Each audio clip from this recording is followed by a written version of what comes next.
We are the Guinea Pig Collective. All will be assimilated. Resistance is futile. Searching for old treasures, blowing off the dust. Timeless stories and legendary characters. This is Talking Movies.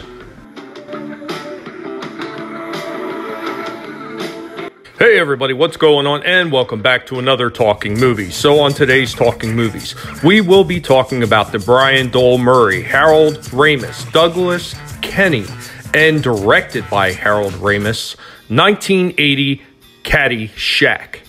Starring Chevy Chase as Ty Webb, Rodney Dangerfield as Al Zarvik, Ted Knight as Judge Elo Smalls, Michael O'Keefe as Danny Noonan, Bill Murray as Carl Spackler, Sarah Holcomb as Maggie O'Houlihan, Scott Colombi as Tony D'Annunzio, Cindy Morgan as Lacey Underall, Dan Raisin as Dr. Beeper, Henry Wilcoxon as the Bishop, and a whole host of other cast members that filled out the rest of the roles of this movie. And the story goes as such. Greenskeeper Carl Spackler is about to start World War III against a gopher. Pompous Judge Smalls plays to win, but his nubile niece, Lacey Underall, wants to score her own way. Playboy Ty Webb shoots perfect golf by becoming the ball. And country club loudmouth Al Zarvik just doubled a $20,000 bet on a 10-foot putt. Insanity? No, this is Caddyshack. While the bulk of this movie follows Chevy Chase and Bill Murray's characters, it also follows prominently the character of Danny Noonan, played by Michael O'Keefe. This movie is not only filled with hilarity and craziness in it, but it also stars the Gopher, an animatronic puppet that was used for most of the hilarity of this film. I wonder if there is a connection between him and hashtag the Cotton Connection. So as for some of the things that went on in the movie, Carl Spackler was originally a silent character in the script in the manner of Harpo Marx. But after Bill Murray was cast, Harold Ramis encouraged Murray to speak and improvise. A big hill was built from scratch for the cinematic 18th hole scene because the country club did not want its course blown up. The pyrotechnic people used too many explosives, which completely destroyed the hill and caused planes flying by to report the explosion as if a plane had crashed there. Bill Murray, like he so often does, improvised the Cinderella story sequence from 2 lines of stage direction. Director Harold Ramis simply asked Murray to imagine himself announcing his own fantasy sports moment. Murray simply asked for 4 rows of mums and did the scene. So Cindy Morgan, Lacey Underall, has said that the oil massage scene with Chevy Chase was also completely improvised. When Lacey exclaims, "You're crazy," that was Morgan's genuine reaction to Chase dousing her with oil.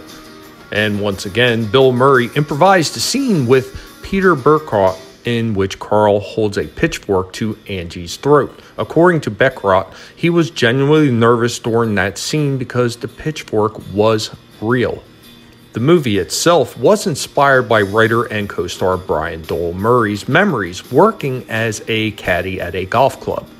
His brother Bill Murray and Harold Ramis also worked as caddies when they were teenagers. In keeping with that theme, the scene involving a Baby Ruth candy bar being thrown into the swimming pool was based on a real-life incident at Brian Doyle Murray's high school. And the famous scene that begins when Ty Webb's golf ball crashes into Carl Spackler's ramshackle house was not in the original script. It was added by director Harold Ramis after realizing that 2 of his biggest stars, Chevy Chase and Bill Murray, who did not get along due to a feud dating back to their days on Saturday Night Live in 1975, did not have a scene together. The 3 met for lunch and wrote the scene together. Although it has nothing to do with the plot, it is widely regarded as the funniest scene in the movie. This is the only time that Chase and Murray have appeared in the same scene together. Now, according to the original script and specials on the making of the movie, the character Maggie is an exchange student from Ireland. This explains her thick accent, which goes unexplained in the final movie. Originally, Harold Ramis wanted to use Pink Floyd to write music for the film, but couldn't get them.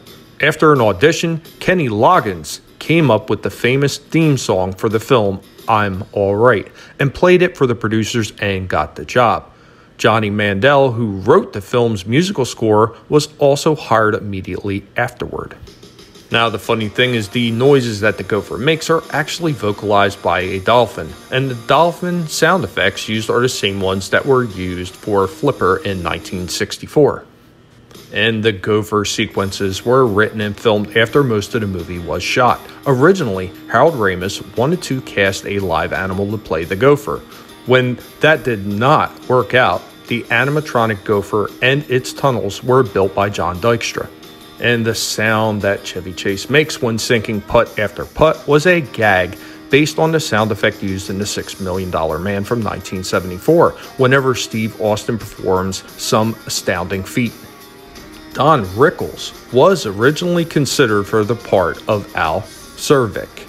And believe it or not, an actual condo development near the golf course constantly interrupted filming. And Mickey Rourke was initially considered for the role of Danny Noonan, but was turned down by the producers because he wasn't funny enough.